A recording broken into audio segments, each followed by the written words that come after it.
लोकसभा चुनाव को लेकर सभी पार्टियों ने अपनी प्रथम लिस्ट प्रत्याशियों की जारी की है। ऐसे में संभल लोकसभा से शफीकुर रहमान वर्क का टिकट हुआ था, लेकिन उनके निधन के बाद बड़ा सवाल ये होता है कि संभल से अगला प्रत्याशी समाजवादी का कौन होगा। तो सर, यहाँ पर आज मुलाकात करने के लिए हमारे साथ हैं, हम बात करने के लिए सदर विधायक इकबाल महमूद साहब के सुपुत्र सुहेल इकबाल। उनसे जानेंगे डॉक्टर वर्क की शख्सियत और उनसे कुछ सवालों के जवाब लेंगे। तो सबसे पहले हम स्वागत करते हैं सुहेल साहब का। बहुत बहुत स्वागत है हमारे चैनल हुकूमत एक्सप्रेस में। बहुत शुक्रिया फिरोज भाई।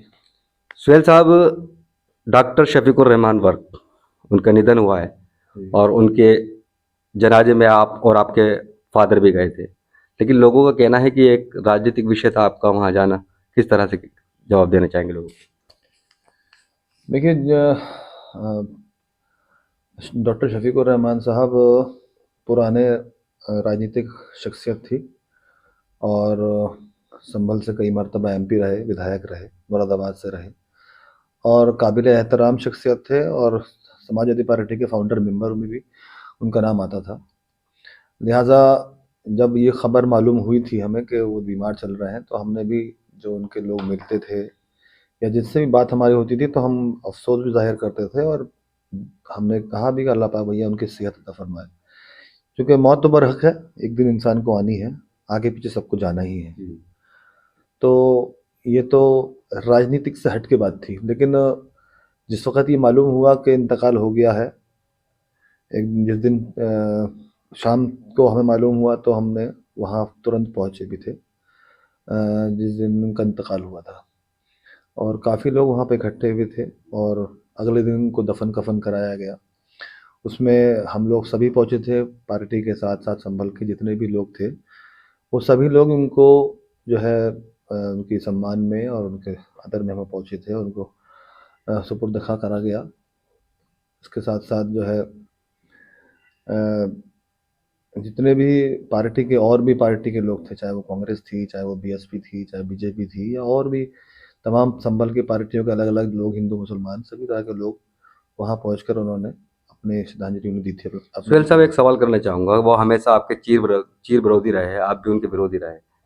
क्या अब आपका विरोध करना खत्म हो जाएगा? देखिए, हमारी कोई उनसे दुश्मनी नहीं रही कभी भी। हमारे हमारे विचार का मतभेद हो सकता है, लेकिन बहुत से ऐसे मौके आए थे जहाँ पर हम लोगों ने मिलकर समर्थन दिया था शहर का निज़ाम बनाने के लिए, शहर को अच्छा माहौल देने के लिए। जहाँ कहीं ज़रूरत पड़ी थी हमें खामोश रहने का समर्थन देने की, हमने खामोश रहकर समर्थन दिया। जहाँ उन्हें ज़रूरत पड़ी थी उन्होंने भी अपने आप को संयम में रखकर हमारा समर्थन देने का काम किया था। तो हमारे लिए बीच में आपस में कोई झगड़ा कभी नहीं था। वैचारिक मतभेद हो सकते हैं, लेकिन हमारा कभी इनसे झगड़ा या कोई ऐसा मनमुटाव या ऐसी चीज़ नहीं रही। वो राजनीतिक बातें अलग रहती हैं, अगर हम कुछ वो कह दें हम कह दें, लेकिन कभी हमारा झगड़ा या कोई हमारी लड़ाई या कोई हमारी कोई ऐसी जागीर की या ना वो बात बंटवारे की बात नहीं है। वो बात अलग रही कि जाना आप लोग इस चीज़ को और कभी कभी अपने चैनल के माध्यम पे बात करके लोगों के बीच में लाके और उस बात को और बढ़ा देते हैं, लेकिन हमारा कभी ऐसा झगड़ा नहीं रहा है। वैचारिक मतभेद हो सकते हैं। मुझे सुहेल साहब, सांसद शफीकुर रहमान वर्क के निधन के बाद एक बड़ा सवाल ये होता है कि कई नाम संभल लोकसभा सीट से चल रहे हैं, जिसमें एक आपका भी नाम है, जावेद अली खां के सुपुत्र अरहम का भी नाम है। लेकिन संभल की जनता के संभल की जनता और शहर के उलेमाओं ने, अभी तीजे का प्रोग्राम हुआ था डॉक्टर शफीकुर रहमान वर्क साहब का, तो उसमें एक राजनीतिक पगड़ी बांध करके ऐलान किया गया था। तो किस तरह से देखते हैं उस ऐलान को आप? देखिए, ये अब इस बारे में मैं क्या कहूँ लेकिन दफन कफन और ये तीजा और ये दूजा, 10वां 40वां, ये सब इस्लामिक तरीके हैं। इंसान को ज़िंदगी में ये सब लम्हे आते हैं और बड़े दुख तकलीफ़ की बात रहती है जिस परिवार के अंदर इस तरह का होता है। और हालांकि वो उनका इंतकाल एक स्वाभाविक है था कि एक उम्रदार आदमी है, बुज़ुर्ग थे, बीमार चल रहे थे, तो इंतकाल फरमा गए। उसमें जो चीज़ें हमारे सामने आई दफन के बाद और उसके बाद तीजा का, जैसा आपने नाम लिया कि पगड़ी पहनाई गई, ये सब चीज़ें उनकी अपनी क्या सोची सची समझी साजिश थी या क्या था, क्यों हुआ था ये जो पगड़ी पहनाई गई या हाथ उठवाए गए या कुछ भी है। हालांकि तीजे पे इस तरह का माहौल नहीं होना चाहिए, वो गम का वक्त है। अब बाकी उनका अपना वो है, वो क्या कर रहे हैं या उनके लोग क्या कर रहे हैं, क्या चाहते हैं। लेकिन मैं नहीं सोचता कि जिस वक़्त बात हो रही है गम की, जिस वक़्त बात हो रही है अफ़सोस की, तीजा चल रहा है, वहाँ पर इस तरह की राजनीतिक बात करी जाए। वो चीज़ मेरे ख़्याल से संभल में किसी को पसंद नहीं आई होगी कि राजनीतिक बात आप तीजों में कर रहे हैं। क्योंकि ये तो वक़्त सभी लोग, पूरा शहर ही जो है ना अफ़सोस में था, हम भी अफ़सोस में थे। हम भी वहाँ गए थे, हम लोग भी जाके वहाँ पे कबर में चिट्ठी दी थी। तो सबको अफ़सोस था, एक अच्छी शख्सियत जो थे संभल से चली गई। उसका मलाल सबको था और गए थे।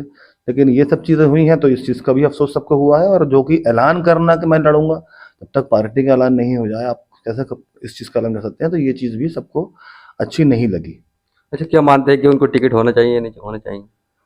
नहीं देखिए, ये तो सब कुछ पार्टी के हाथ में है, किसको टिकट देगा, किसको नहीं देगा। अभी आपने ये कहा कि हम आपको, आपका नाम, हमारा नाम चल रहा है फ़ेसबुक पर और इस पर आप लोग चलाते हैं, वो करते हैं। हमने भी देखा और अरम का जो हमारा भाई है उसका भी देखा और इनका भी आप अपने नाम ले रहा है, उनका भी देखा। तो देखिए, हम खादिम लोग हैं, जनता के बीच में रहते हैं, लोगों की परेशानियों में, दुख तकलीफ में खड़ा होने का काम करते हैं।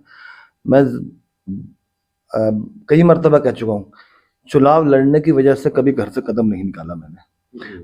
मेरे अब्बा लेकिन को लोगों में चर्चा है कि आप एमपी के लिए टिकट मांग रहे हैं, आपके फादर कोशिश कर रहे हैं कि सुहेल इकबाल देखिए, एमपी के टिकट के लिए दावेदार हो जाएं संभल। मेरे काम को देखते हुए लोग मुझसे उम्मीद रखते हैं, मोहब्बत करते हैं और चाहते हैं कि एक ज़िम्मेदार शख्स को या किसी को भी, जो भी ज़िम्मेदार हो, उसको ज़िम्मेदारी का मौका दिया जाए। मैं शुक्रगुज़ार हूँ उन लोगों की जो मुझसे मोहब्बत करते हैं और ऐसा सोचते हैं मेरे लिए, या ये जिसके लिए भी सोचते हैं। और खुशनसीबी है कि या ना लोग उनके बारे में, किसी के बारे में, मेरे बारे में इस तरह की सोच रखते हों जो लोग काम करते हैं उनके बारे में। लेकिन मैं इस बात पर मैं आपसे यही कहना चाहूँगा कि 20 साल हो गए मुझे, जब से नेताजी चुनाव लड़े हैं, नेताजी के बाद प्रोफेसर साहब के बाद एक बार मौका पार्टी ने हमें भी दिया था 2009 में, और उसके बाद फिर 2 मरतबा शफीकुर रहमान बर्क साहब भी यहाँ से एमपी रहे हैं। तब से मुस्तकिल हम लोग पार्टी के साथ, संभल की शहर में जनता के साथ, गाँव देहात में जाकर लोगों की खिदमत में, परेशानियों, मुसीबतों में खड़े होने का काम करते हैं। इसलिए क्योंकि संभल की जनता ने हमें मौका दिया। इकबाल अहमद साहब जो विधायक हैं 7वीं मरतबा, उनको जब पब्लिक वोट देती है और उन पर विश्वास जताती है तो उनके बीच में खड़ा होना, दुख तकलीफ में, विकास में, उनकी परेशानियों में, बीमारियों में, या मौसम जैसा कभी कभी करवट ले लेता है, ओलावृष्टि हो गई, बेमौसम बारिश हो गई या ज़्यादा बारिश हो गई तो फसलें तबाह हो गई, ऐसी वक्त में जहाँ पर पब्लिक को ज़रूरत है एक ऐसे हाथ की जो उनकी मदद करता है, कि वहाँ खड़ा होने में, तो वहाँ जब पहुँच कर हमने अपना काम किया है। तो ये चीज़ को देखते हुए लोग चाह सकते हैं मेरे लिए, लेकिन मैं ये कह सकता हूँ कि जो ये मेंबर ऑफ पार्लियामेंट, एमपी, जो एक जिम्मेदारी है, ये सिर्फ पार्लियामेंट में बैठने की या उसको उसको चोले की तरह पहनने की चीज़ नहीं है। ये बड़ी ही कहते हैं जिम्मेदारी का एक पद है, जो एक जिम्मेदार शख्स को, जो जिम्मेदारी से काम कर सके, और खाली जिम्मेदारी से काम ना कर सके बल्कि जिम्मेदारी से संभल के जो प्रशासन हो, संभल से लेकर और दिल्ली तक जो एक प्रशासनिक कार्रवाई चलती है या जो भी कानूनी ढांचा है, उससे बात करने के लिए, अपनी बात समझाने के लिए, शहर का निज़ाम बनाने के लिए, विकास कराने के लिए, जिम्मेदारी उठाने के लिए तैयार हो, उसको इस पद से नवाजना चाहिए। मैं हूँ या हम, जिनको तीनों का आपने नाम लिया है, ये अभी हम सब लोग, अभी मुझे लगता है कि बहुत सीखने की ज़रूरत है हम लोगों को, क्योंकि जिन शख्स का इंतकाल हुआ है वो काफ़ी माहिर आदमी थे। इन चीज़ों को उन्होंने अच्छी तरह से टैकल भी किया था, लोगों ने इनको इसलिए याद भी रखा है इस वक्त में। तो मैं यही कहूँगा कि जो भी शख्स को मौका पार्टी दे या जनता सोचे, वो ऐसा शख्स हो जो तजुर्बेकार हो, सुलझा हुआ शख्स हो, और कम से कम शहर की अमन व अमान, हिंदू मुस्लिम भाईचारे को बनाए रखे। और साथ ही साथ जो शहर के अंदर कभी कभी ऐसे माहौल बनता है, उसके अंदर अपने सूझबूझ से, अपने टैक्स से, अधिकारियों को साथ रहकर, जनता को साथ लेकर उस माहौल को और खूबसूरत बना सके और उन परिस्थितियों से निकाल सके जिन परिस्थितियों में शहर कभी कभी फंस जाता है। अच्छा सुहेल साहब, सूत्रों के हवाले से खबर है कि 6 तारीख को राष्ट्रीय अध्यक्ष अखिलेश यादव डॉक्टर मरहूम शफीकुर रहमान वर्क साहब के घर पर आ रहे हैं और लोगों में ये चर्चा है कि वो आन करके टिकट का ऐलान करेंगे। कि अगर ज़ियाउर रहमान का टिकट वो करते हैं तो क्या आप चुनाव लड़ाएंगे? देखिए, 2 सवाल आपने इस सवाल में करे हैं कि जी। वो आ रहे हैं तो वो ऐलान करेंगे, हम्म, और दूसरा कि क्या आप लड़ाएंगे। हम्म, अ, देखिए, पहले तो मुझे लगता है कि जब वो 7-6 तारीख में आने का है और आना चाहिए, जो कि पार्टी के पुराने मेंबर रहे हैं शफीकुर रहमान बर्क साहब, तो उनके निधन में उनको आना अच्छी बात है। और मुझे नहीं लगता कि वो जो काम टीजे पर कराया गया, जिस चीज़ को सबने अच्छा नहीं समझा, वो काम, चूँकि अखिलेश यादव जी बहुत सेंसिटिव और सेंसिबल आदमी हैं, वो ऐसे वक्त में जब वो किसी के गम में शरीक होने जा रहे हैं, वहाँ पर वो ऐसा काम करेंगे कि वहाँ पर, क्योंकि वो राजनीतिक चीज़ नहीं है, वो एक बड़ी भावनात्मक चीज़ है भावनात्मक। उनके लिए। उनके भावनात्मक रिश्ते रहे हैं संभल से और संभल के लोगों से, और उनसे भी जो इंतकाल फरमा गए हैं। तो वो, ये बात मुझे लगता है नहीं, बहरहाल बाकी उनका वो अपना है, क्या करेंगे। और जहाँ तक सवाल रहा इस बात का कि आप जिनका नाम ले रहे हैं उनको लड़ाएंगे या नहीं लड़ाएंगे, वो कुंदरकी से विधायक है, और अखिलेश यादव जी ने मौजूदा विधायक का टिकट काटकर उनको मौका दिया था, और वहाँ से वो एमपी हैं, वो सॉरी विधायक हैं। और वहाँ की जनता इस बात को देखती होगी, जब वो उसके बारे में अच्छा कर रहे हैं बुरा कर रहे हैं, वहाँ के लोग बताएंगे। कमेंट्स आपके पास आ जाएंगे इस चीज़ के, कुंदरकी के लोग कैसा समझते हैं उन्हें, कैसा नहीं समझते हैं। जैसा काम करते होंगे वैसा उनके बारे में भाई आदमी की बनती है इमेज है। हमारी बात ये रही कि हमने 2019 में भी, जिस वक्त ऐलान हुआ था कि शफीकुर रहमान बर्क साहब को टिकट हो गया है, तो हम लोगों ने भी मीटिंग करके अपने जितने भी चाहने वाले लोग थे संभल के और बिलारी के, कुंदरकी के, चंदौसी के, असमोली के, सबसे हमने ये आह्वान किया था कि आज जो है, चाहे कितनी ही हमारे आपस में मतभेद हो, लड़ाई के नाम देते हैं हम इस लड़ाई को छोटा समझते हैं अपनी। हमें जो बड़ी लड़ाई लड़नी है वो है इस संविधान को बचाने की, और इस जो सरकार, जालिम सरकार है जो धर्म के नाम पर हम लोगों को बांट रही है, उसको हटाने के लिए हम लोग इस लड़ाई को भूलकर अपनी आपसी, हम लोग जो है इस लड़ाई को, जो हमारी कौम लड़ रही है, जो हमारा देश लड़ रहा है, उसको हम आगे बढ़ाने का काम करेंगे। और हमने समर्थन दिया था उनको, और हमने लोगों ने बढ़ चढ़कर वोट दिया था, तब जाके वो लाखों वोटों से जीते थे। अगर हमने विरोध करा होता तो हो सकता है नतीजा ऊपर नीचे हो सकता था, लेकिन हमने अपनी पार्टी के और अपने शहर के लोगों की भावनाओं को और उनकी आवाज़ को हमने बुलंद करने का काम किया था, और 2019 में हमने जिताया था। और आज भी वो संभल से बहैसियत एमपी यहाँ से तशरीफ लेके गए हैं अच्छी जगह पर। जसवीर साहब, आखिरी सवाल करना चाहूंगा कि भाजपा ने अपने प्रत्याशी परमेश्वर लाल सैनी को बनाया है, तो सपा को कैसा प्रत्याशी यहाँ पर उतारना चाहिए?